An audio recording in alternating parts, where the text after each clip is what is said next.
us continue.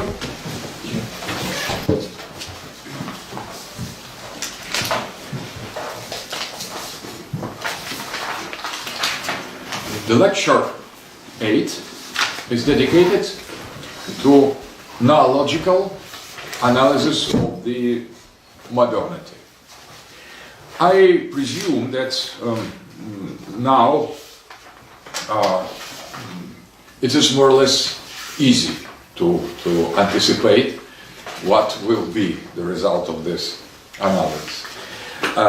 First of all, I would suggest the reading of the traditionalist school, very important authors as René Guenon, Julius Evola, Titus Burkhardt, Fridtjof Schuon, Michel Valsan, or Nasr, who have explained that the modernity is a special concept. So the modernity is not something that has to do with contemporaneity, because now in contemporary, in actual moment, we could have modern society, pre-modern society, post-modern society, archaic society, society with religious, middle age type of society, but living in today's worlds. So in contemporary, it is not, that doesn't mean modern. That is very important aspect, conceptual element. So modernity, when we are speaking about modernity, we don't speak about what exists now. It is description of kind, of type, of society, of structure, of existential horizon, of civilization. That is a little bit atemporal. So we could imagine modernity now. We could imagine modernity belonging to the past or to the future. And that is already very important. So if we consider the modernity not as the fate, oh, we have it now and we will have it tomorrow and so on. So we are obliged to be modern. And traditionalists affirmed that to be modern is decision. You can be modern, you can be not modern. And they have created two concepts, the tradition and the modernity. Tradition and modernity. So modernity, it is not what something actual. That is a kind of society or civilization, of world vision, of picture of the reality. That is one thing, and there is tradition. That's the picture of reality, the civilization, the culture, the society. That is different. And between them, affirmed the traditionalists, there is antagonism.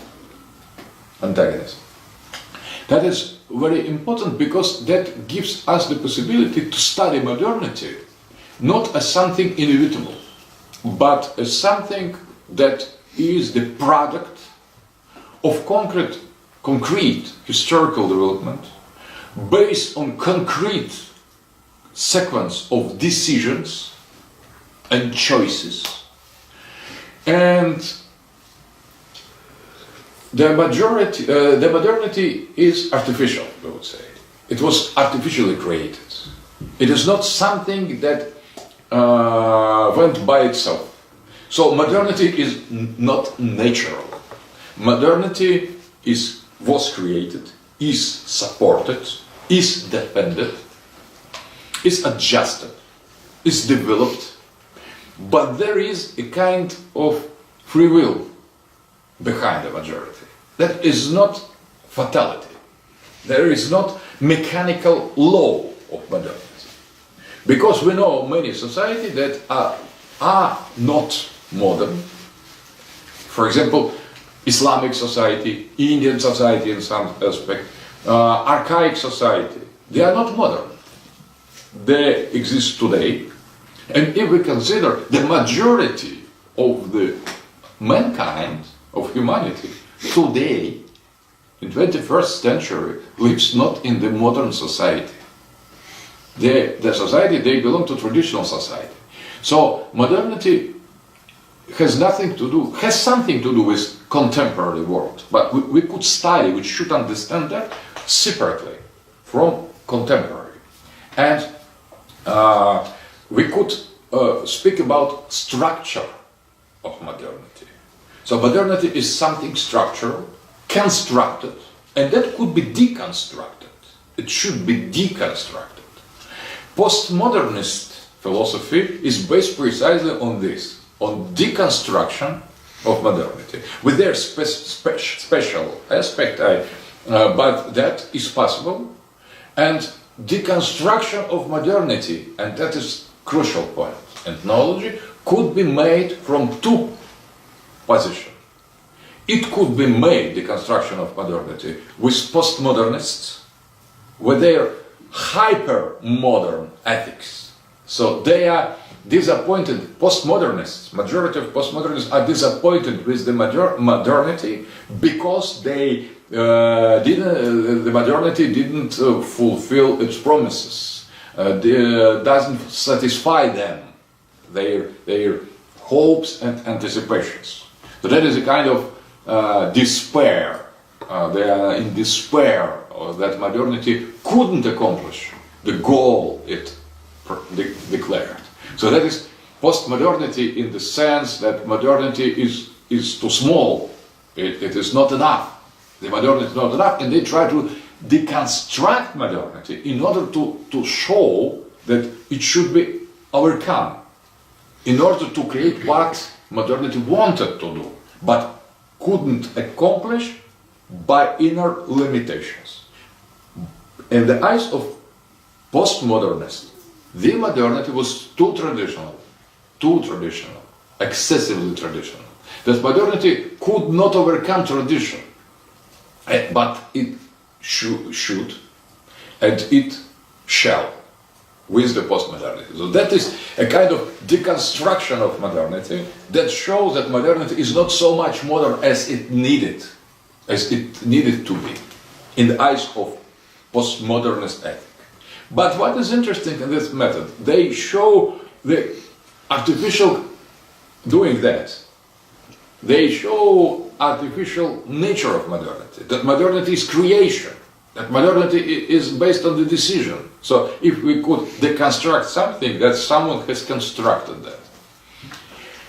So we can use some methods of postmodernity precisely dealing with modernity. But what is much more important, that is the other possibility to deconstruct the modernity in much more radical way that postmodernist criticism. That is traditionalism, that regards the modernity as a kind of the type of the structure that was created against the tradition. So that is consideration of modernity as anti-tradition. It could be represented as a kind of reversal of all traditional values. And what was in the traditional society with the sign plus, and the modernity is with minus. So that is a kind of reversal of the traditional state of thing, as well. That was based on decision, subversion, the will to destroy and to exchange the thesis with anti-thesis in some way. So modernity is anti-thesis for tradition. That is traditionalist position. And what is interesting, that if postmodernists, they agree with the goal of modernity, so they criticize modernity as something not enough, or something not sufficient. But traditionalists criticize the modernity as something awful, as something completely negative, as nihilism, as destruction, as perversion, as subversion, as demonic design of reality, or as a kind of antichrists civilization created by the conscious partisans of the Saturn. So the modernity, in the eyes of traditionalists, is conscious satanic creation. So there is traditional, divine society, divine world, divine soul, and there is satanic tradition, satanic order, satanic of things, satanic cosmos, and so on. That is very interesting because this kind of deconstruction of modernity exists as well, including in our world, and we could use both. In order to deal with modernity, we could have deconstruction from the left, postmodern deconstruction, with elaborated methodology, with traditionalist deconstruction. So I don't insist now on who is right. I try to show that there are two possibilities to deal with modernity outside of the pretensions of modernity. Because modernity say, oh, that is necessary, this mechanical law of development, the progress, the man is good, the man is developing, the progress is inevitable, and so on. All that is questioned by postmodernity, and all this is questioned by traditionalism. And if we united both criticism, methodologically we obtain something completely new. So we see, joining both methodologies, we see at least one thing for certain, that we are dealing with something absolutely artificial, because both criticism shows that with all the power of persuasion of scientific approach, from different positions, and that is very, very important. So we could regard the modernity as something conceptual, structural, and in some way eternal. So modernity exists not only in contemporary world, but it is structural. If we could describe the modernity with mathematical, for example, structure, values, anti-values, plus, minus, if we could have the kind of formula of modernity, so it could not be contemporary. So this formula could exist in the different contexts. So that opens to us the way to analyze the modernity as something that could be turned from the contemporary moment. So that is very important. So we could study modernity as we are studying, for example, Chinese culture or Roman culture in the same way. So that's something that is accomplished, but that belongs to some eternal text. We could scale to choose different scales. We could go closer, go further from modernity. So that is object. Modernity is the object of the study. And when we try to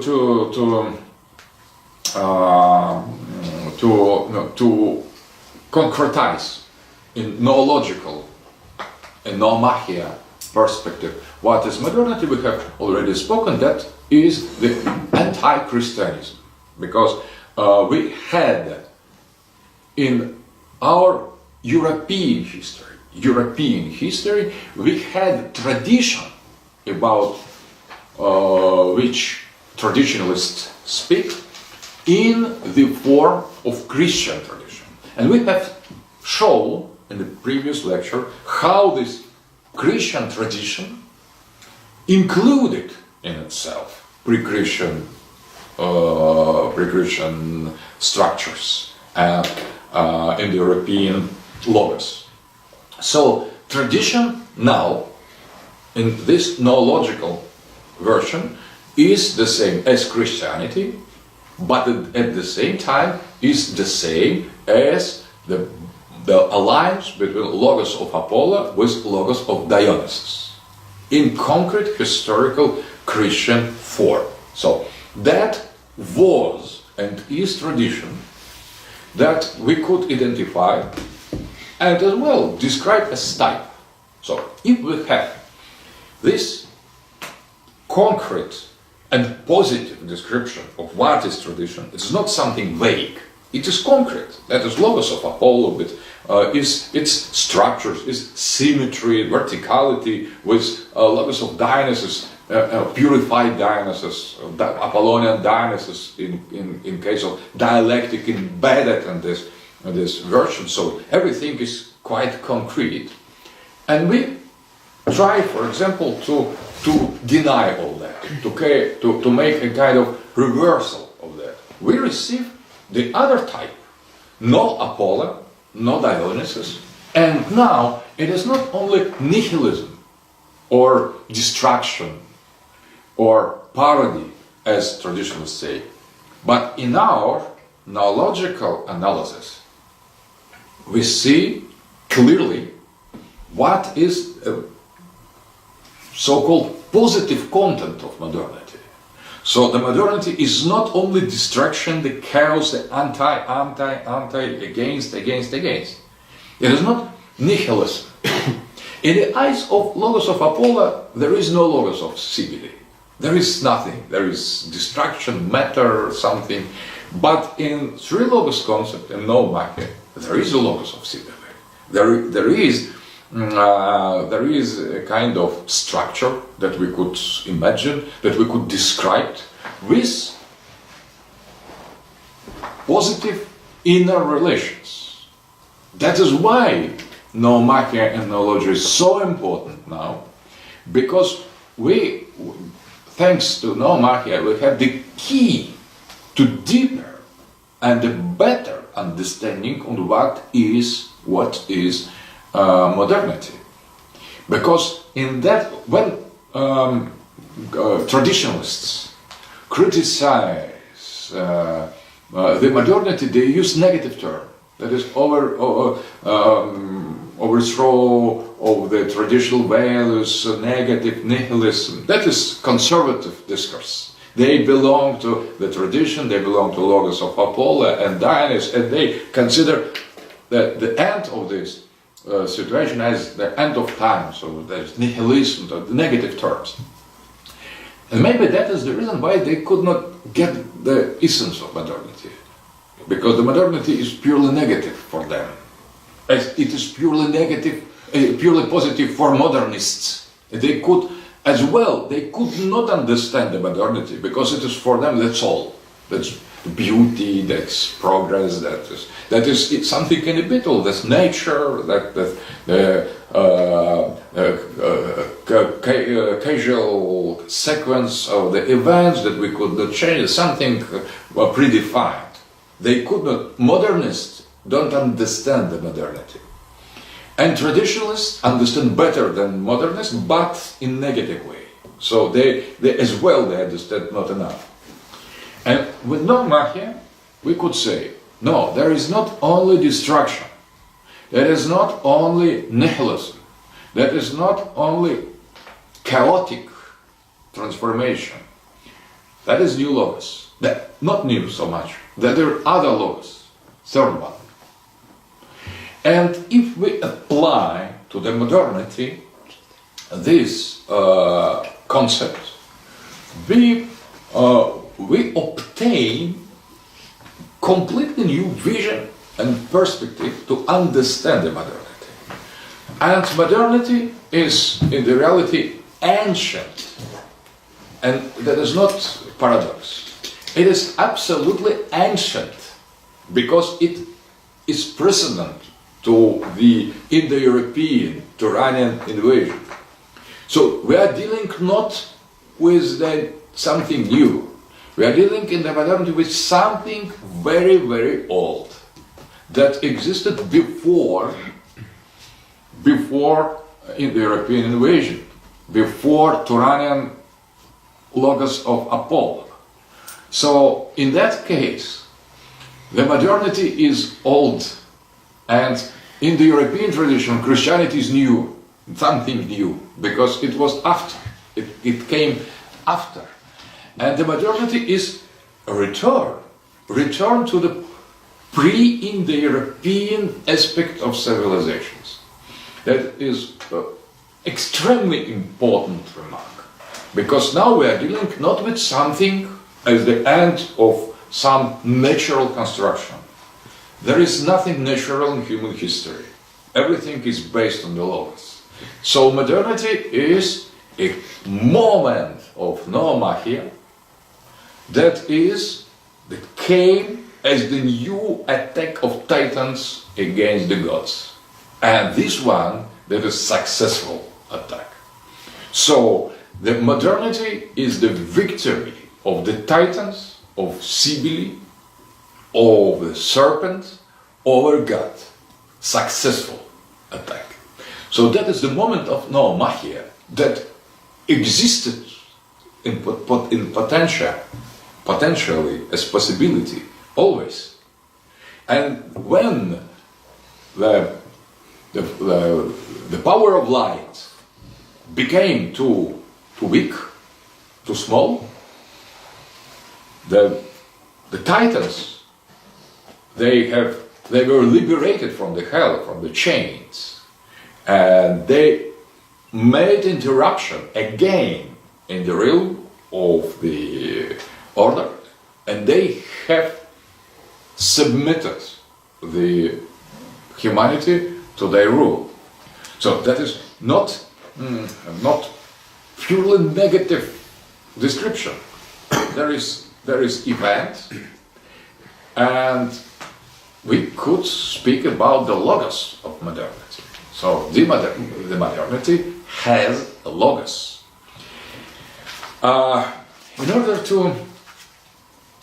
to trace the modernity, we could come to the event or the time when modernity started. That was the end of Middle Ages, and Renaissance time was the border time. So that was precisely the moment where this Noomahia and Titanomachia reached the critical stage in Renaissance. That is the name for the special battle between Logos of Apollo against the Logos of Cybele, where the battle was lost by gods.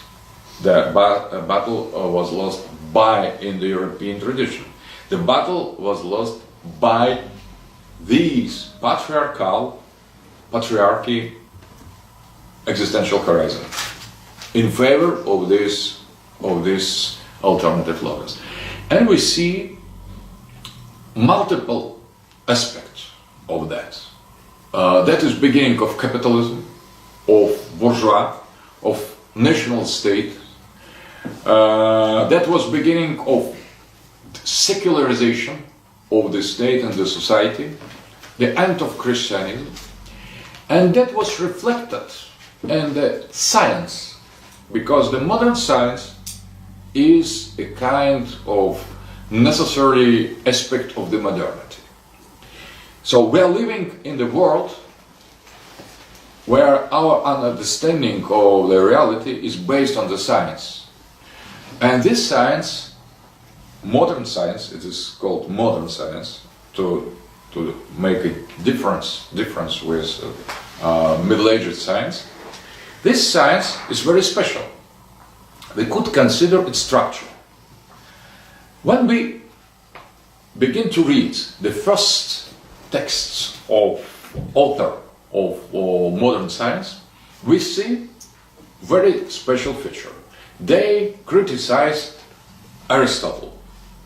Aristotle, that was a kind of dogmatic scientific concept of Middle Ages, and that was scholastic, that was Christian, and in Orthodox context, Aristotelian teaching was adapted by John Damascene to Orthodox Christianity, Orthodox doctrine, and the Western Christianity that was scholastic tradition, based on combination between Platonic and Aristotelian concept. And Aristotle, and at the lesser scale, Platonism, were overthrown in the beginning of the scientific world vision. And we could trace what concretely was attacked, how these titanomachia were developed in this in the field of the scientific theories. I have dedicated my first thesis to the concept of creation and appearance of modern science. First of all, there was the criticism against a natural places theory of Aristotle, a natural or anisotropic version of the space. Anisotropic version of the space or understanding of the space of the natural places Aristotelian theory was based on the concept of what is movement. According to Aristotle, everything has its own goal, its own entelechy, and the goal is the final reason. So that is equivalent with natural space. So everything has its natural space, and the movement of the thing, it is moving towards this natural place. When the thing reaches its natural space, the movement ends.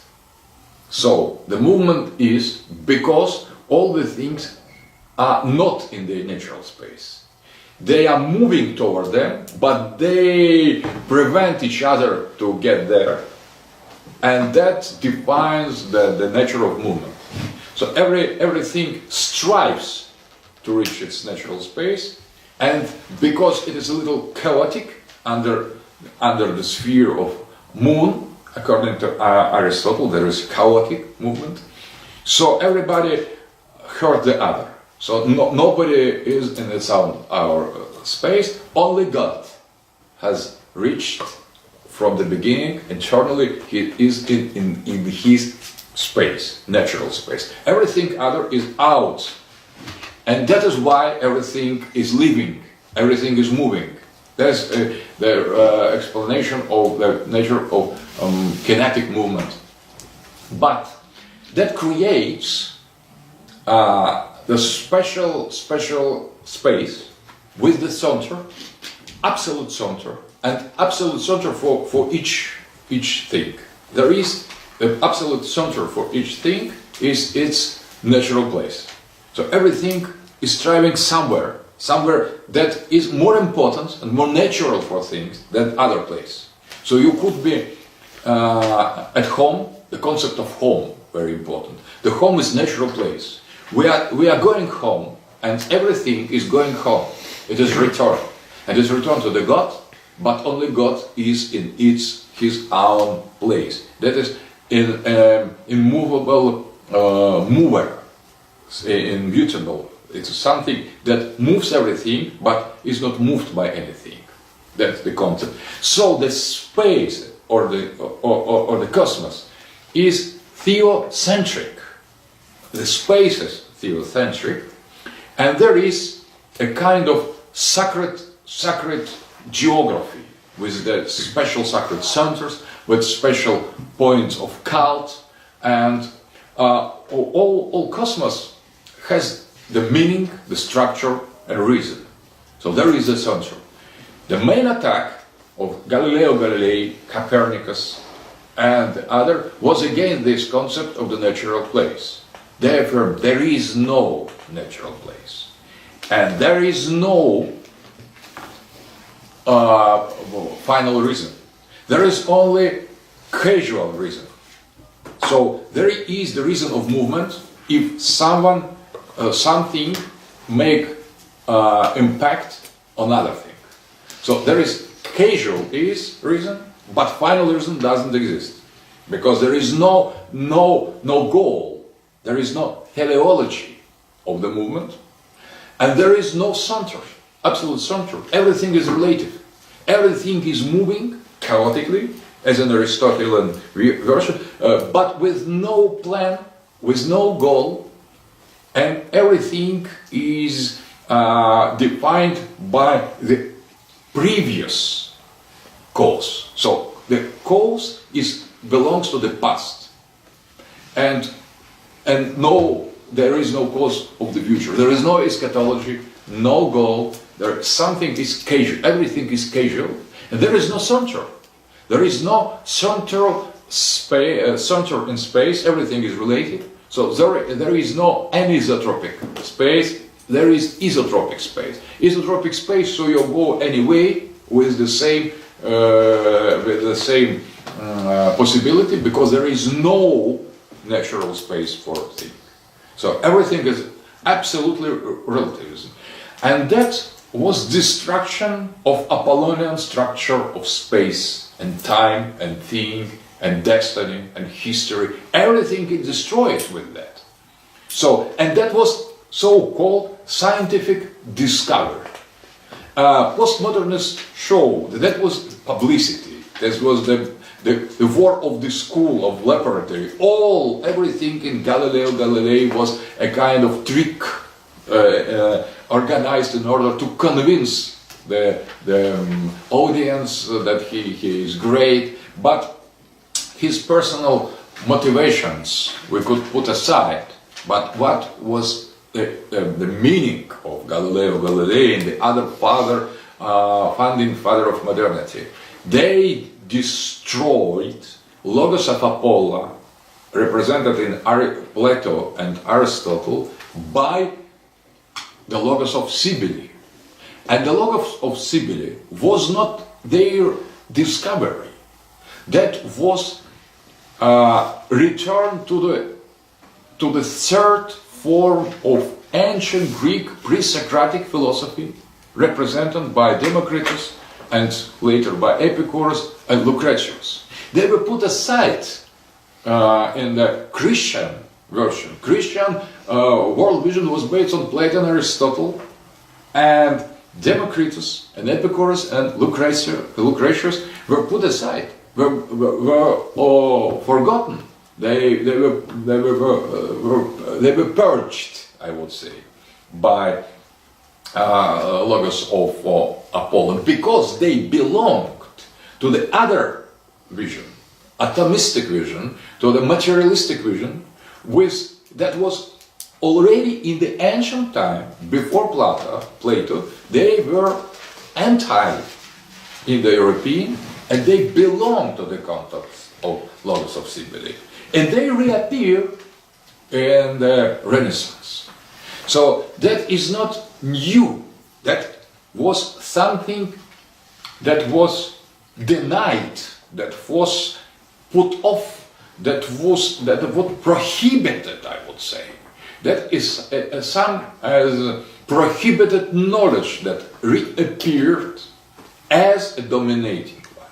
So postmodernists show that there was nothing convincing in the new ideas, and they won not because they were more true.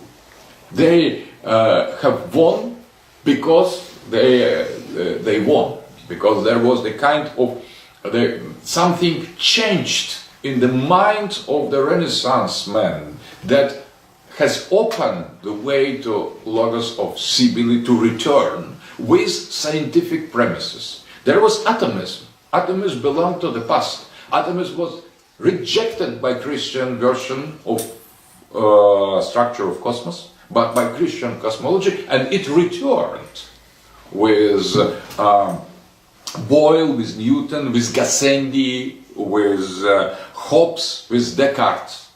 So that was a kind, and that is not the chance that Marx has dedicated his doctorate to relations between Epicurus and Democritus.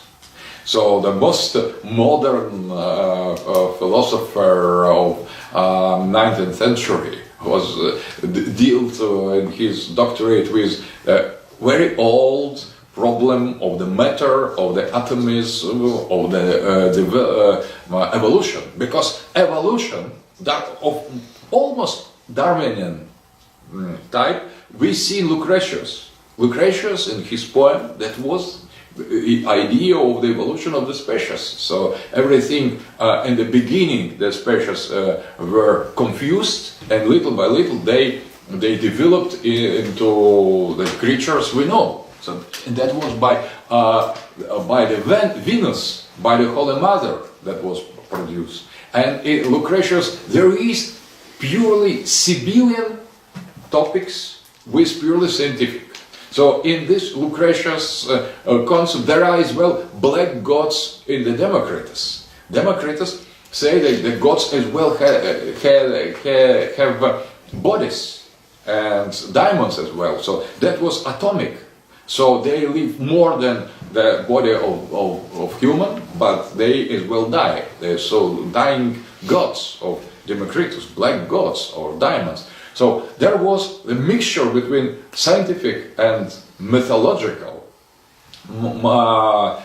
topics. But what kind of mythology was that? That was purely materialistic, Chthonian and Cybelean mythology. So at the same time, destruction of verticality, of old order, of old Middle Ages doctrine and Christian teaching was destruction that was replacement by new world vision based on Cybelean ideology, we could say. Cybelean ideology is strictly materialist and immanentist. There is no heaven, there is no transcendental God, there is substance, and everything grows from this substance. And the growth has reason as cause, but has no final reason. Because this growth is something that confuses, it is kind of grows as such, with no reason. So that is a kind of immanent process, and there is no attractor, there is no point to which this growth leads, because that is the huge immanent substance that has the goal in itself. So the reason is, the cause is, the final reason is not. So that was reflected in the cosmology of Copernicus. That is not the shift from geocentric to heliocentric doctrine, but that the reason of Copernican revolution was there is no center at all. Everything is relative. So there is the Earth was not the center, was not natural place of incarnation of God. Though it is something casual. The Earth is something casual. It's some ball that is revolving around some other fireball and so on in the context of the other balls in the infinite, disordered, chaotic atomic tradition. What is important that according to Democritus, atom could be small, invisible, or great. So that is something like very modern concept of the body, of the heavenly body, of the particle, and so on. So that was reflected in the scientific vision, and what is considered today to be scientific is based. It is the same as Cybelean. Cybelean is scientific. What is not Cybelean, what, for example, insists on the existence of natural place, is not scientific, is mythological. But there is the change of the logos, and but that was not immediately. The logos of Cybele in scientific world vision appropriated some aspect of Apollonian rationalism, of logic, of dialectic, Dionysian dialectic, but everything was put under this sign of Cybele. So that was a kind post-Apollonian culture, and that was different with pre-Apollonian kingdom or civilization of Lepensky Vir or Vincha or Çatalhöyük. So the civilization of Great Mother was pre-Apollonian, and modernity is the same civilization with the same structure, with the same logos, but post-Apollonian. So that was appropriation of methods, of logic, of philosophy, and put under control of this materialistic, atomistic, immanentistic, substantialist domination. That was reflected in the politics. Very, very interesting. That was destruction of empire. That was the essence of modern politics.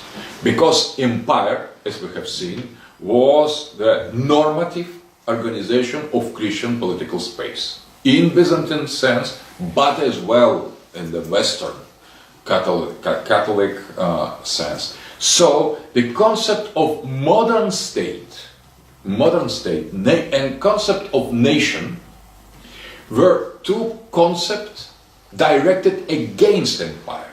So that was atomic vision of the state of a social political atom, with no reason. And the difference between modern state and the empire, there is no reason, final reason. There is no natural space. There is no function or mission of catechon. That was the national statehood is directed against catechonical mission. So it is directed against the sacredness of empire and mission of empire. Modern state, by definition of Jean Bodin or Thomas Hobbes, is created from below as a kind of social contract, and that is Leviathan in Hobbes. The modern state is not reflection of the heavenly paradigm. It is created that has no reason, has no final reason. It has reason as cause. The reason of this modern state is social contract. So it is created by the people, by the individuals, in order to prevent them from the other individuals. So that is completely different concept of politics. And that is very, it is a revelation that Hobbes has called the Leviathan, the serpent, the modern state.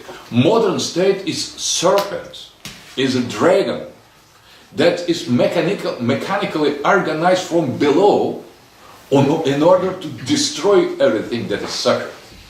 The modern state is directed against the empire and its origin. And that appeared precisely in the Renaissance with scientific vision, with this completely new understanding of the religion, and the modern state should be secular.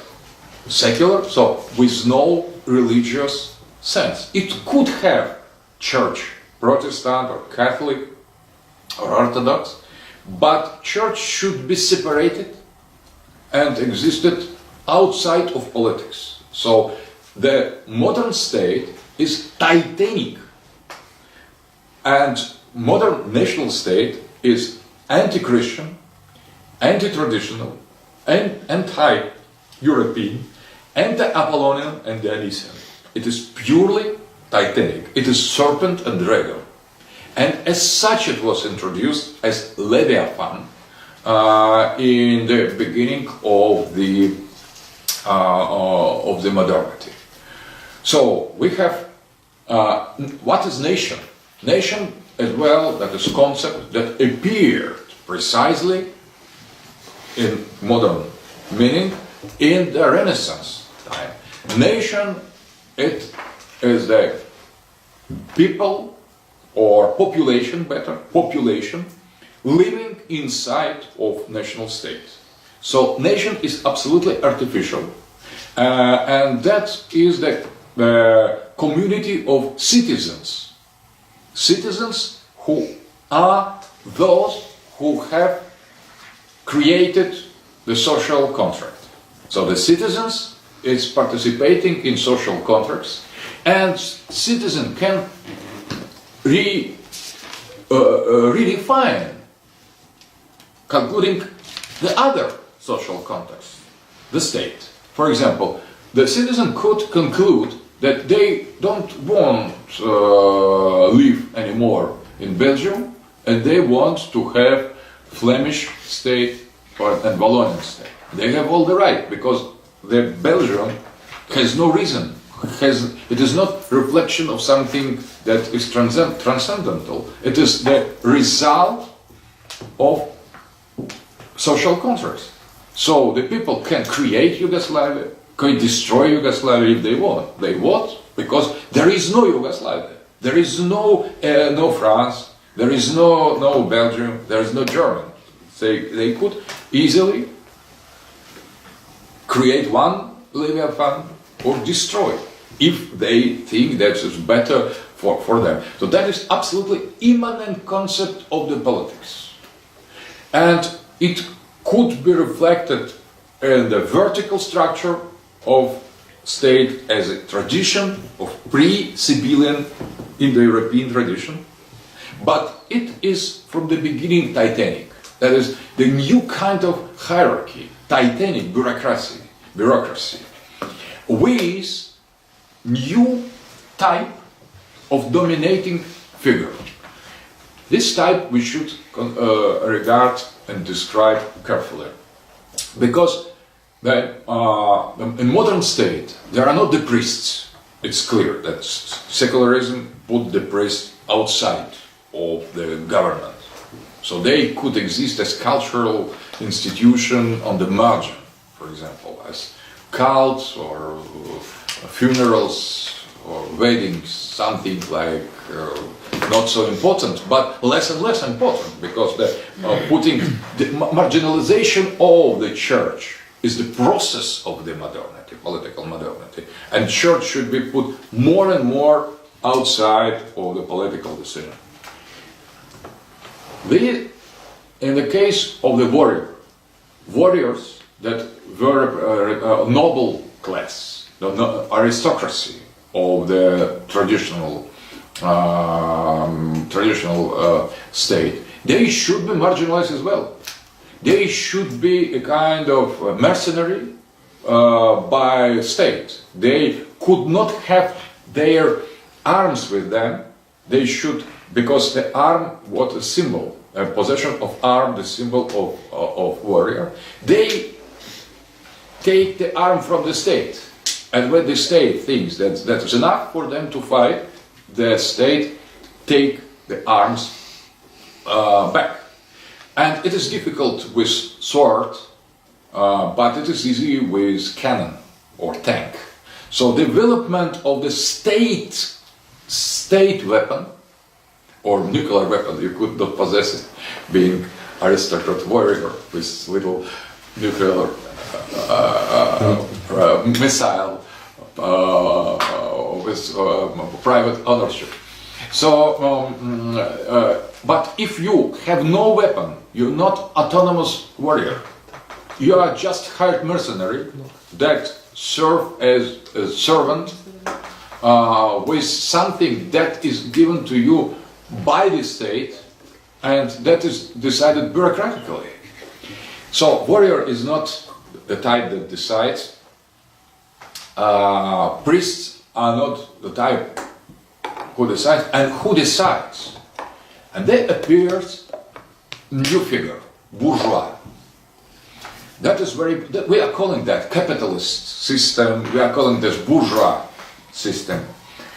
And bourgeois is a normative figure in the modernity and political way. And now we should regard or make kind of structural analysis of what is it. What is it? It is conventional wisdom that bourgeois belongs to the third state, tiers d'état, third state. That is third function. There we are. First, priests, second, warriors, and bourgeois, third. And it is called tiers d'état in French. Tiers d'état, третье сословие in Russian. But here lays misunderstanding, very interesting misunderstanding, because it is represented by the man that lives in the city, bourgeois, and is occupying with the commerce. He's commercial. That is bourgeois. So, but this figure was absent in the Turanian society that was nomadic and was very marginal in the traditional sedentary European and Indo-European society where existed third function. Pastoralists and cattlers in one case and peasants in the other case. But they were not bourgeois. So third function in the classical Indo-European society was or peasant or cattler, and not the merchant living in the city. So bourgeois is something new. It was as normative sense. We could not say that that is traditional third function that overcome first and second. It is not tiers d'état in the Indo-European sense. There is something else. And bourgeois and merchant living in the city is not cattler. He has nothing to do with cows, with sheep, with goats, and he has nothing to do with laboring earth. So he is not peasant. He is turned from that. But who that is? Who is bourgeois? Is something that is between warrior and peasant. That is very lazy peasant that doesn't want to work on the earth, and it is coward as a warrior because he could not affront the death. He is in middle, lazy peasant and coward warrior. So it is a slave. It is a kind of, in the Russian language there is holop, the name, holop. Holop, it is slave of the master. So he helps to master to live good. So it is not a servant, we could say. It is not free or not free peasant working in its field, maybe paying taxes or on giving something else. He doesn't participate in the battle. So he is between people and aristocracy, between second and first functions and third. Because the cities, in the European cities, were founded by warriors in order to be kind of fortress, in their military strategic relations with the space and with the people. So they were a kind of secondary worker serving these warriors. And that was artificial class that has grown with the growth of the commerce in this city. So their appearance as an important class begins precisely in the same moment with when begins the Cybelean revenge. So they is special form of new type, sociological type, living in the city, busy with the commerce, and that is important, that the symbol of Cybele, traditional symbol, that the Cybele has the town as the crown in form of town. So there is something bourgeois in that crown of town, and there is something perverted in the commerçants. So to be busy with commerce in our traditional Christian and Indo-European logic, we have no pattern, we have no example, we have no place for that, because it is not war, it is not walk, it is not religious rights. It's something that has no place in the traditional society, but it could exist in the margin of the society in order to facilitate some technical aspect, but that never was a kind of class or function, that never had its own mythology, its own ethic, its own tradition. And we see in bourgeois something completely unnatural for our tradition. And bourgeois, dealing with the commerce and with the exchange, they say mild commerce, douce commerce.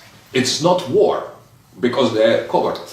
They could not take away as the warrior make, or they could peacefully work for their fields with embedded in the traditional society with many cultural traditions concerning any step in life, or that is the peasant life.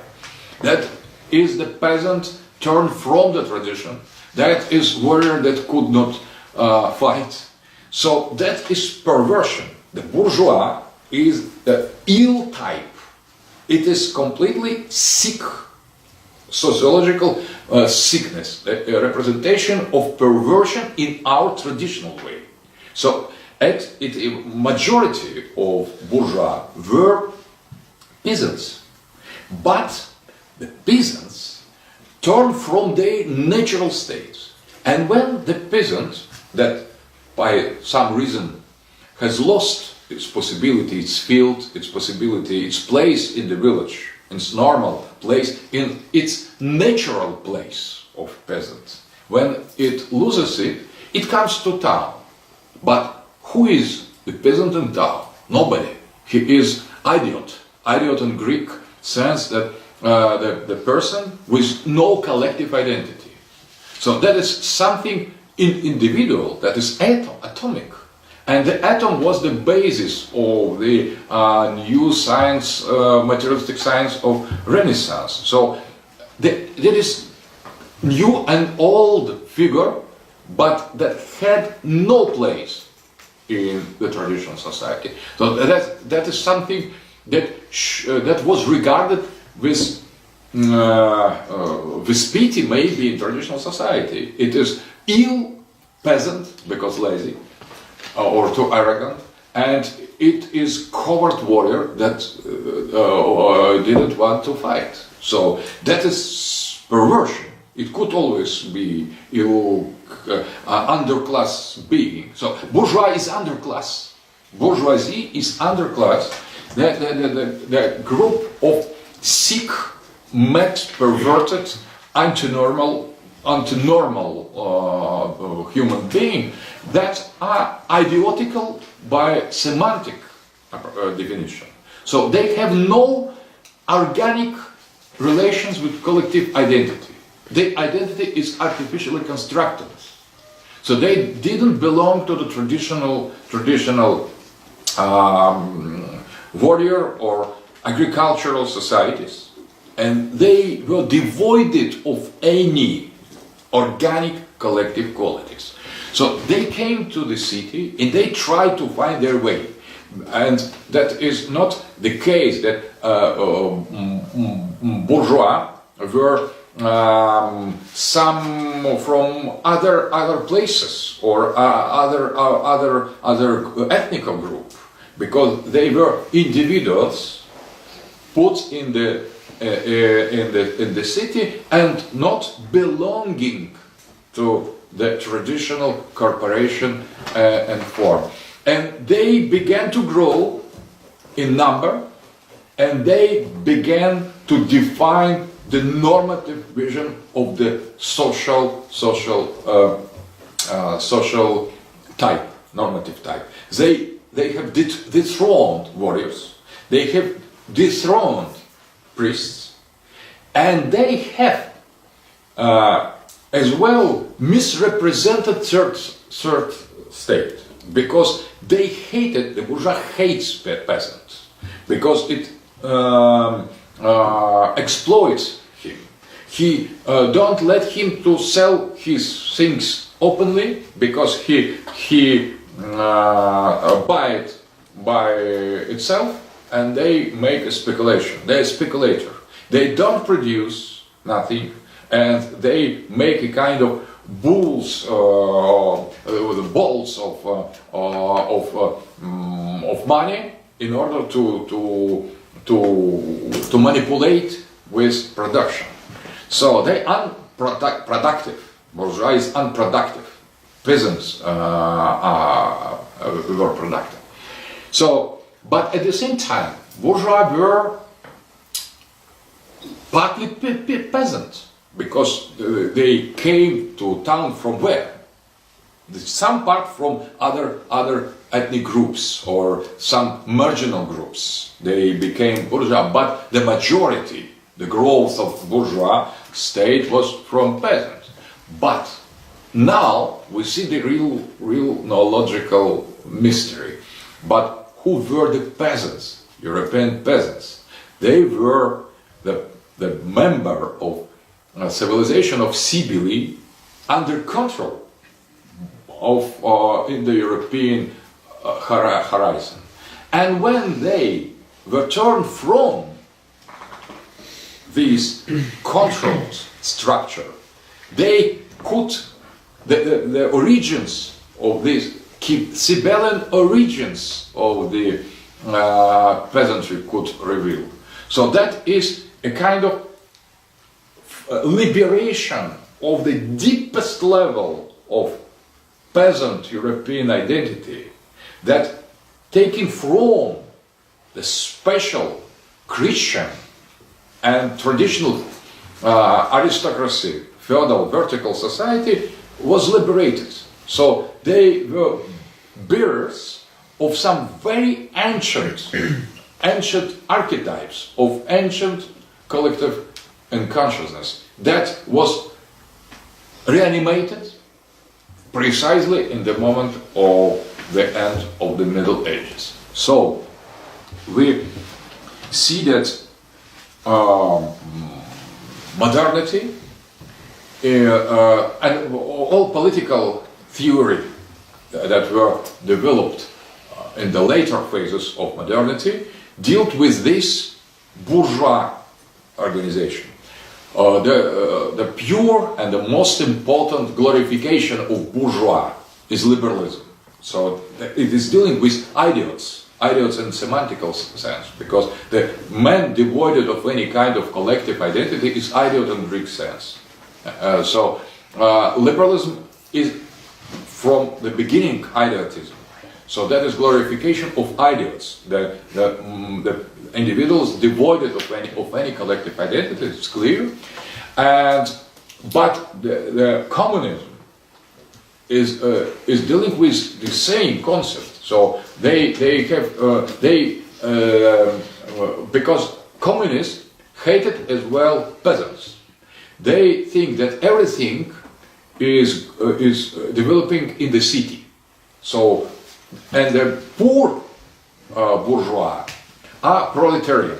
The rich bourgeois are bourgeois.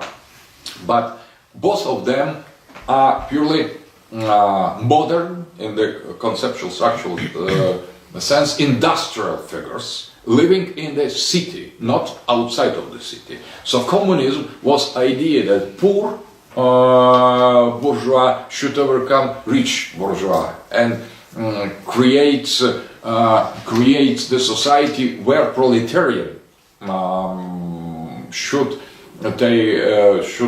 dominate over bourgeois. But who are proletarian? that were ex-peasant coming to city with no poor ex-peasants, and these ex-peasants were devoid precisely in the communist conception from relations with the traditional society, and that was positive in the eyes of communists. So they were not more peasant, and being no more peasant in communist eyes was the same as having no relations with religion, with the cult, with the culture, with the language, with the traditions, and so on. They were as well a kind of the other form of idiots.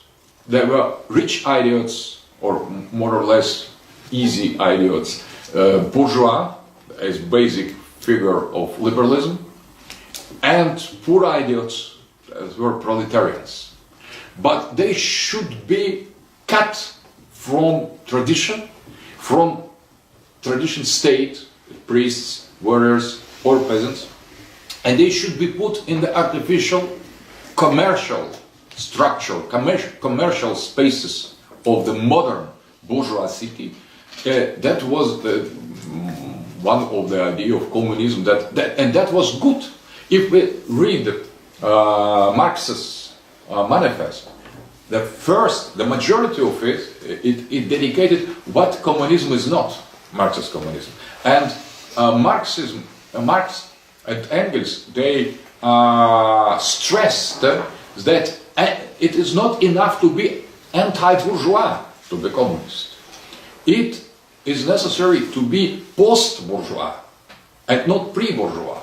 And the criticism of the first part of manifest of Communist Party was directed against so-called aristocracy, anti-bourgeois, anti-capitalist tradition that were as well anti-bourgeois, but pretending to restore some pre-bourgeois tradition. So communism say no. In comparison with feudal or traditional society, communists should be on the side of bourgeois, of capitalism, but they should not only destroy traditional society, but they should help to destroy traditional society. But after the poor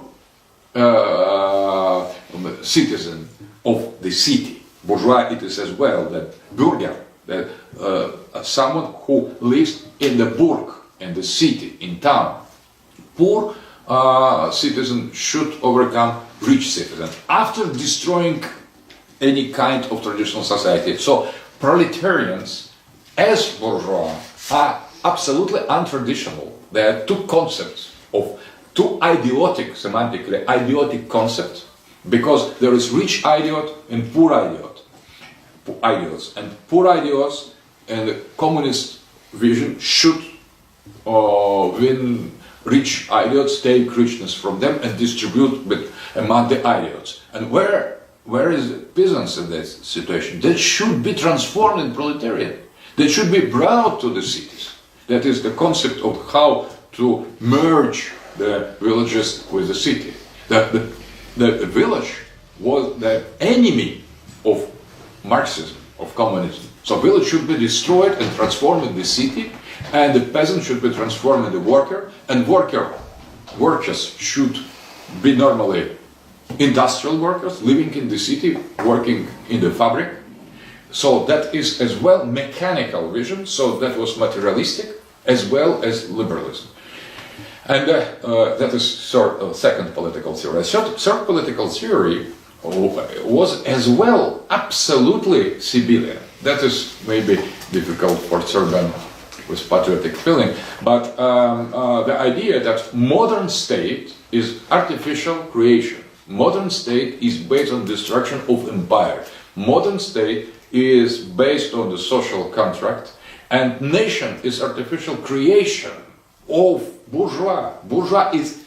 Nation is bourgeois concept, purely bourgeois concept. It is not organic community with the state, with warriors, priests, and peasants. The nation is the concept in center of which is the chauvinistic, egoistic citizen of the city, and the state is created as the city, not as empire, and the peasants as well were considered to be secondary form. So they live between one city and the other. They have no space, proper space. They were considered as citizen, but the term citizen. City is town. Peasant is not citizen. He's villager. So if in the normative concept of political nationalism, peasants were included, then we should speak citizens and villagers, for example. But we are speaking not only about citizens, because we consider peasants to be the citizens, the towners of the second sort. So they were a subhuman in some way, politically subhuman in nationalist, communist, and as well liberal concept. So that was the split in the third function in the beginning of modernity, the split between in the European peasantry, traditional, and this ex-peasantry, ex-peasants coming to town and becoming bourgeois or proletarian or nationalist. So that is why all three political theories, communism, liberalism, and nationalism, are in absolutely Cybelean, because modern nationalism is modern, is based on the bourgeois concept. So that is artificial unity of the citizens that accentuate not only the freedom of commerce, but most the defense of their own commercial interests by a nation or bureaucracy or state. So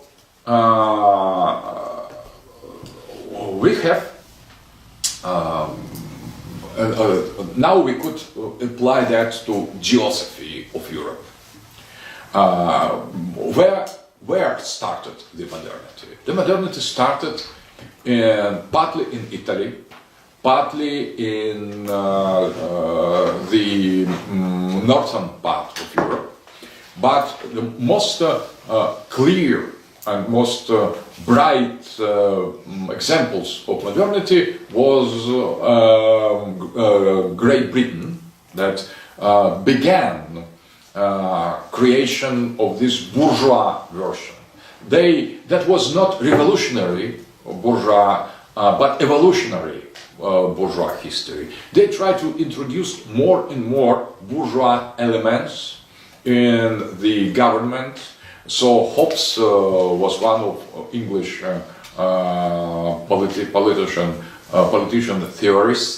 political theorists, but with Cromwell and with Protestantism, with revolution, that was the bourgeois revolution. That was killing of the Tsar, of the monarch, that was a kind of symbolical action of the dethronement of the traditional Indo-European logos.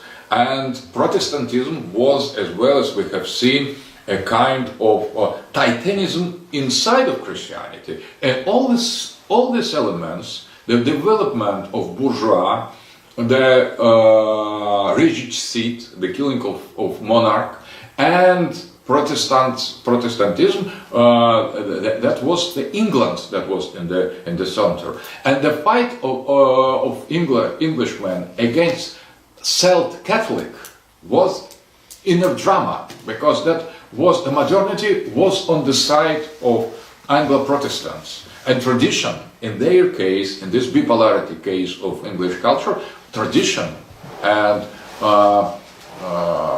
continuity was on the side of the Celt. So that is why the Celts were, in that sense, defenders, the last defenders of more or less traditional society, in front of purely modernist Cybelean English society. It is very interesting that there was traditional concept of 4 empires in Christian culture. The first empire was Assyrian, the second empire was Achaemenid, the third empire was Greek, and the fourth empire was Roman. And that was considered, that was put in the context with Daniel, Prophet Daniel vision of the giant with the gold head, with silver breast, with copper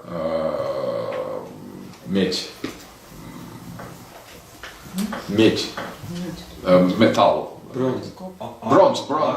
bronze, and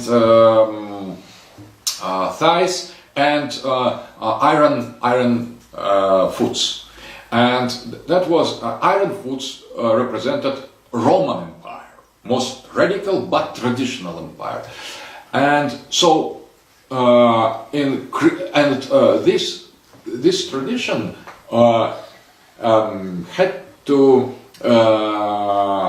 had some ties with Catechon.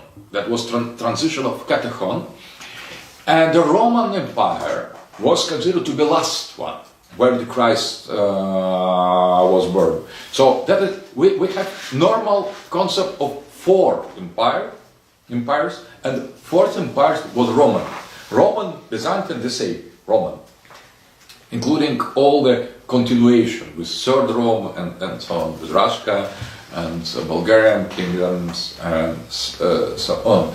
And the idea that in the English Britain Revolution there was the concept of the Fifth Empire. Fifth Empire, that was called Fifth Monarchism. That was tendency that should be the other empire, beyond Roman one, beyond, that was considered beyond the Rome as Catholic.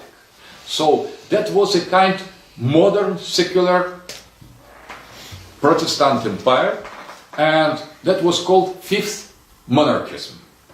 And there were 2 versions of it. That was interesting in Dutch. In Holland, there was Jewish version of it, that the Fifth Empire should be Jewish one. That was among the Jews of the circle of Spinoza, of the philosopher Spinoza. That was Anglo-Saxon concept of Fifth Monarchism, and they were linked with the same circles of Protestant, English Protestant living in Holland and coming back to England to give the status of fifth monarch to Cromwell. So, but in the story of this giant, that is the symbol of this Fourth Empire, there is Ergile, Glina, Ergile concept that in the fits, iron fits of giant, there are something as sand, we could say, and this sand is the fifth element in giant, and thanks to this sand, the giant will fall. So there is a kind of symbol of anti-Christian, post-Christian, post-traditional element, fifth element, the sand, that makes all this empire not stable. So the Fifth Empire is precisely the end of empire, the destruction of empire, destruction of traditional order, because it has to do with sand, the fifth element in the vision of Daniel. And that is the concept of Fifth Empire, or Fifth Monarchy, that was British Empire. British Empire was anti-empire. That was based on bourgeois concept, on nationalism, liberalism. Socialism was absent.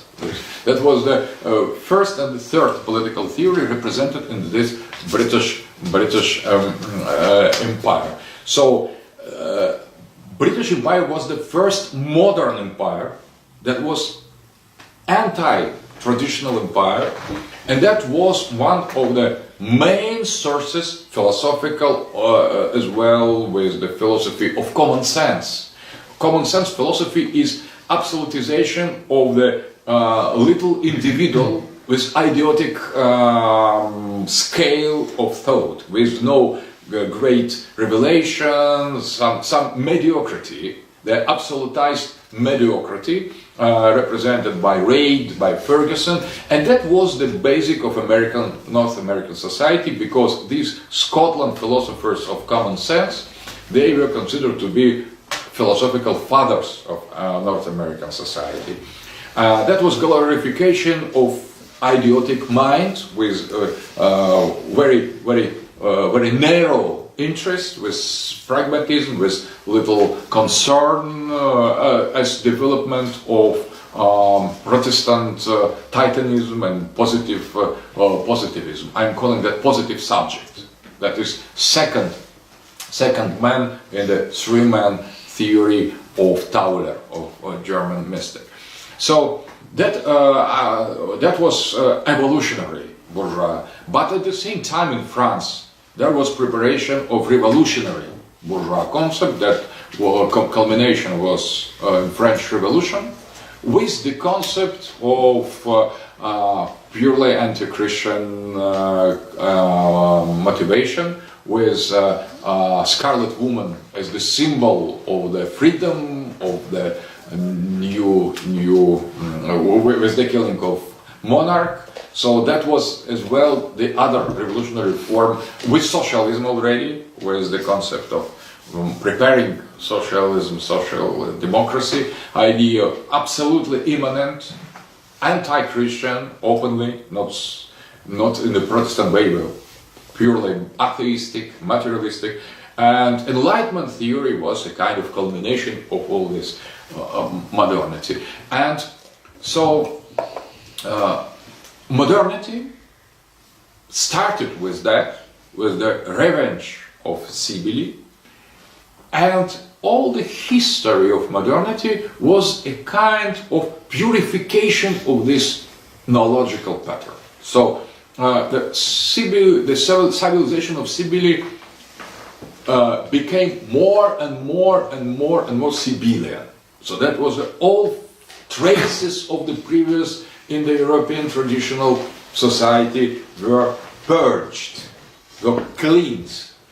So that was a kind of creation from more and more perfect Logos of Cybele, and because, for example, what was revolutionary 300 years ago, that was after that was considered conservative. That's all. There were new stages, but that was construction of Babel. That was construction of very ancient type of civilization. And when we are dealing with modern feminism, that is the finalization of the process. It is not the beginning of something. So when now Cybele appears as it is, this march of Madonna in New York against Trump, with thousands and hundreds of thousands of women with rose cats disguise in order to kill the Trump, that is a kind of call for castration of the male figure, that they try to sacrifice Trump as symbol of patriarchate. So he is macho, male, complete. He is the symbol of the previous stage of civilization. So modern feminism and politics and minds in the education and the social norms and this juridical acceptance of homosexuality, that was the part of the Cybelean procession. Homosexuality was a kind of part of typically Cybelean cult. They participate in the procession as special type of priests. The homosexuals are priests of Cybele. So there is now everything come back to the pure image of that. But feminism didn't start yesterday or doesn't start today. That feminism started with Titanism. The modernity was metaphysically feminist, because materialist, because orientated against this heroic type of patriarchy in the European culture. Bourgeois is feminist class already, because it is not warrior, it is not worker, it is parasitic class, and that is the worst form of feminine nature. It is not in the European or Christian concept of femininity. It's something completely different. It is Cybelean femininity. And Werner Sombart has said that capitalism began with the mistresses, because when the people had wives, so they were not so obliged to have more and more money, but having mistresses, they were obliged to participate in the speculations more and more, because they needed excessive amount of money, and mistresses were parasites that demanded more and more, with no work, with no and so on. According to Werner Sombart, that was a kind of one of motivation of capitalist development, of capitalist society. But it is anecdotic, but a sociological anecdote. So, all our science is feminist, because it is materialist, it's Cybelean, and we are living in the world of Cybele, in the modernity, and now we are,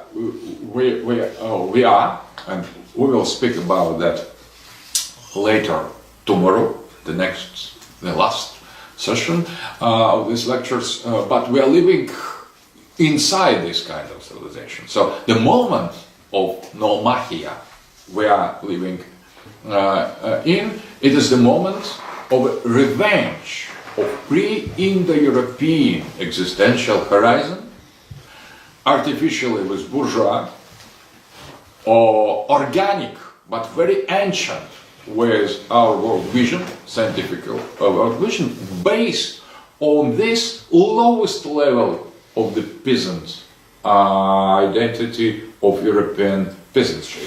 So we have a kind of special image now of modernity that is explained as well with Christian vision. That is the end of Catechon. The Catechon has fallen.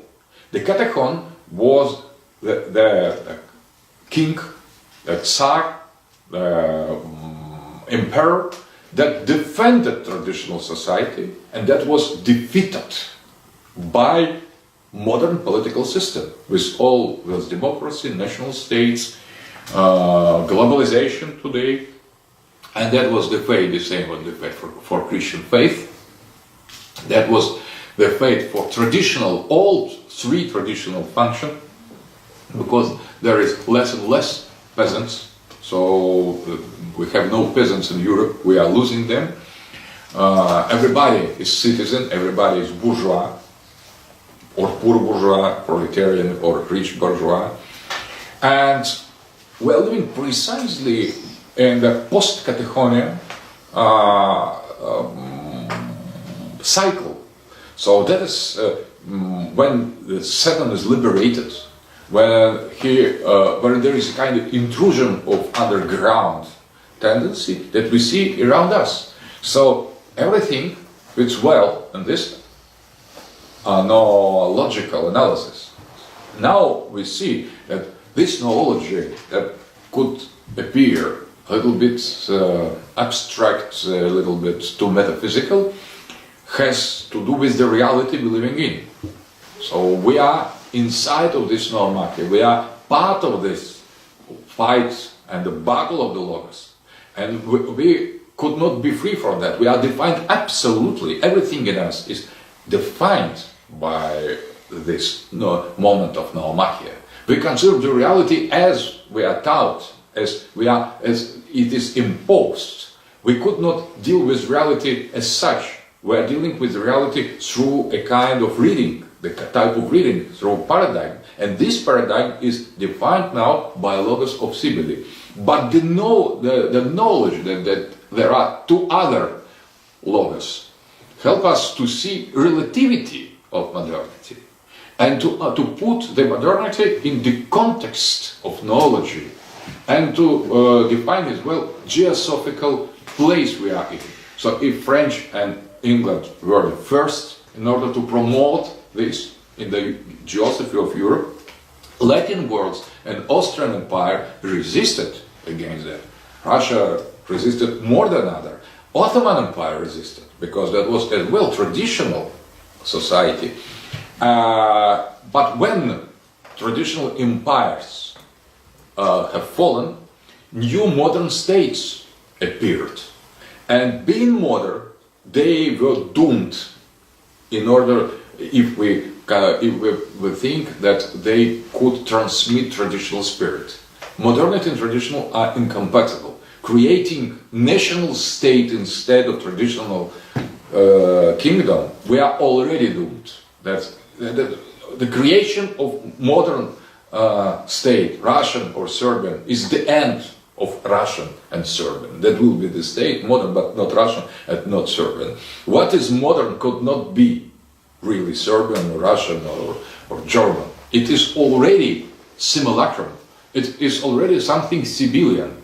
So that is why maybe that could explain as well, I'm anticipating the next lecture, maybe that could explain as well some aspect of modern Serbian history on Yugoslavia, Serbia, because after liberating from Ottoman Empire that was traditional, that was the chance to revival, and the chance was lost because that by many reasons.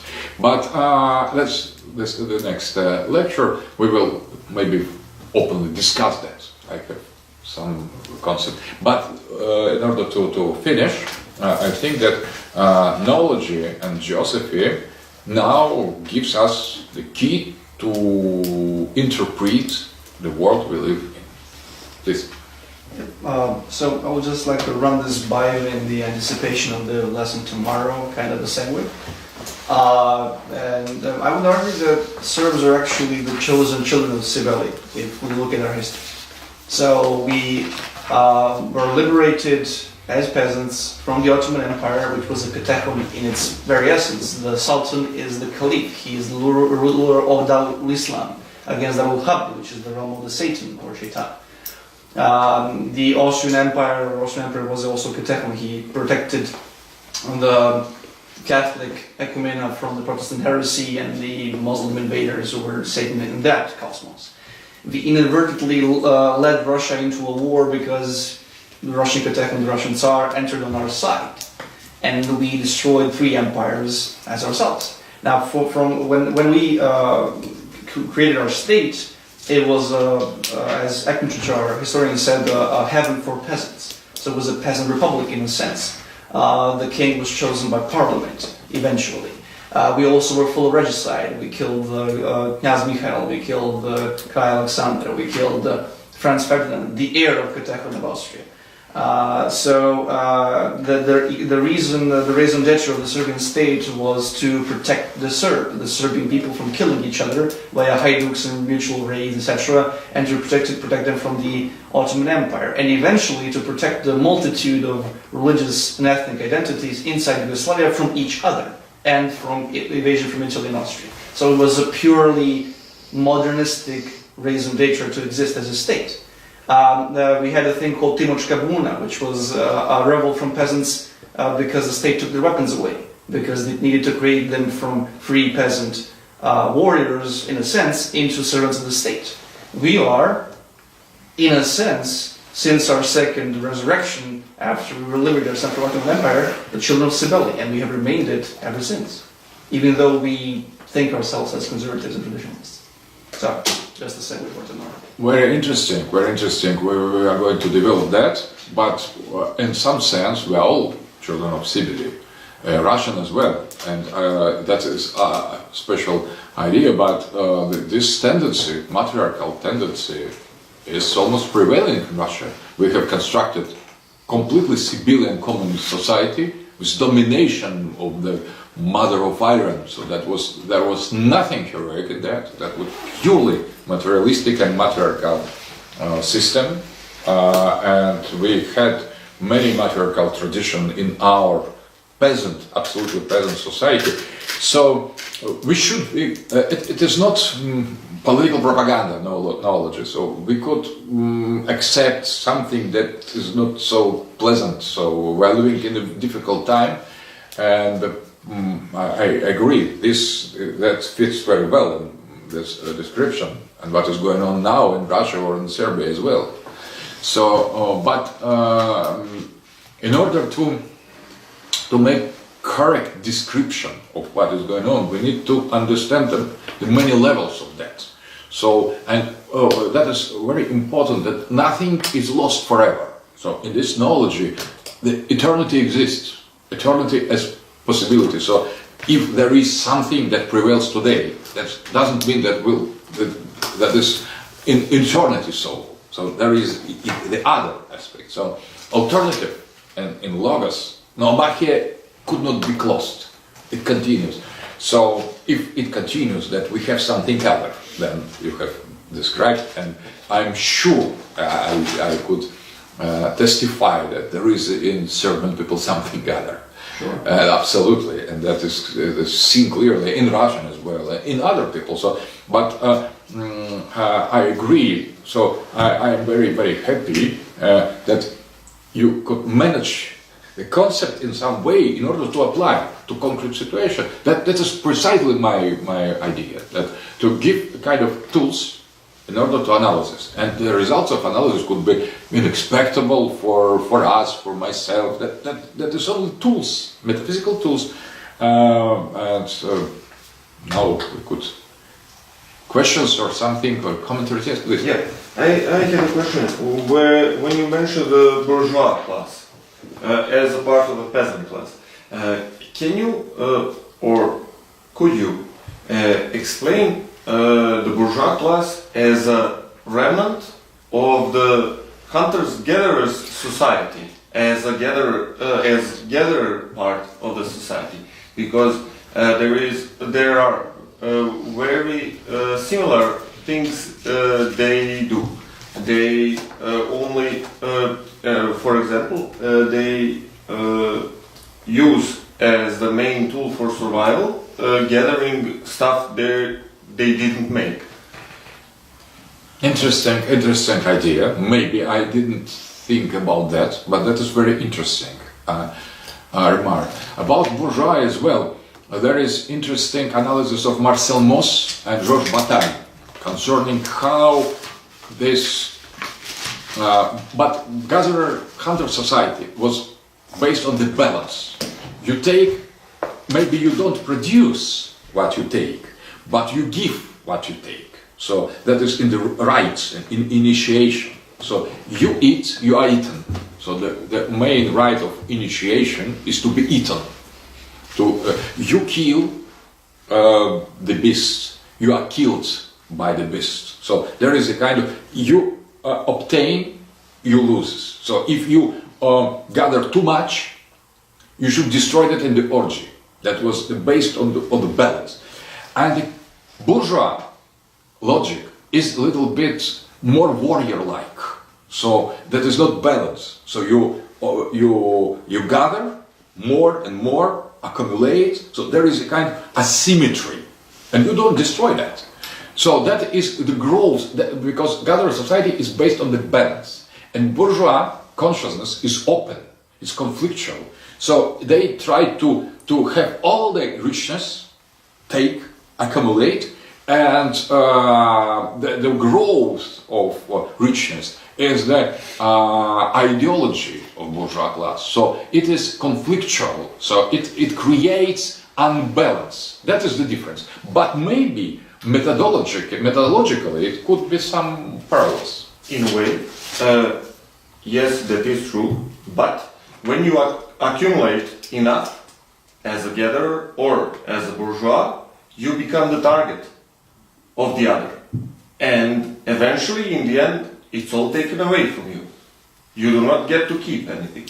But yes, but in hunter-gatherer system, there was the idea of potlatch, of destruction of the extra products. That is main feature of gatherer society. So not only when you become the target, but when you accumulate too much, you should destroy that, or you will destroy it. Not because they would like to take that, but that is illness.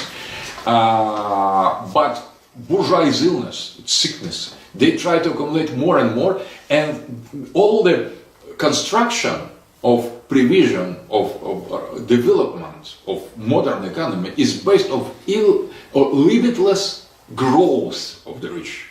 So they could not imagine the world when there is a limited quantity of goods. So the goods should be produced more and more, oligarchs should be more and more rich, and idea itself that it could have limits goes against the concept of bourgeois mind.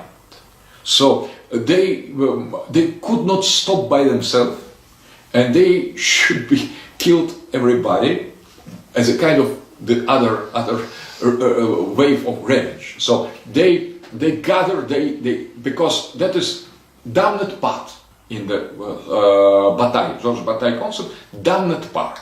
So in order to keep the society economically, materially normal, balanced, you should destroy its damned part. It's your damnation. But capitalism is accumulation of damnation. So it is a kind of, they commit more and more crime and injustice in order to make this damned part grow. That maybe they are hunter-gatherers, but they are mad hunter and gatherers, bourgeois. So they follow some pattern that is conflictual, as for example, but the warriors deals with death openly, heroically. They deal with an unbalanced situation. They are traumatically, to be warriors, to have the trauma. But bourgeois would like to have a trauma and not have a trauma. So that is completely a perverted type of man, bourgeois. So they would like to consume and not produce. They'd like to have and not pay. They want to trick and not to be tricked. So they want the eternal growth that will be recompensed by nothing. So that is with no pay, with eternal life, artificial intelligence. So that is pure pathology. Bourgeois class, modernity is pure pathology in any senses. And but this interesting remark.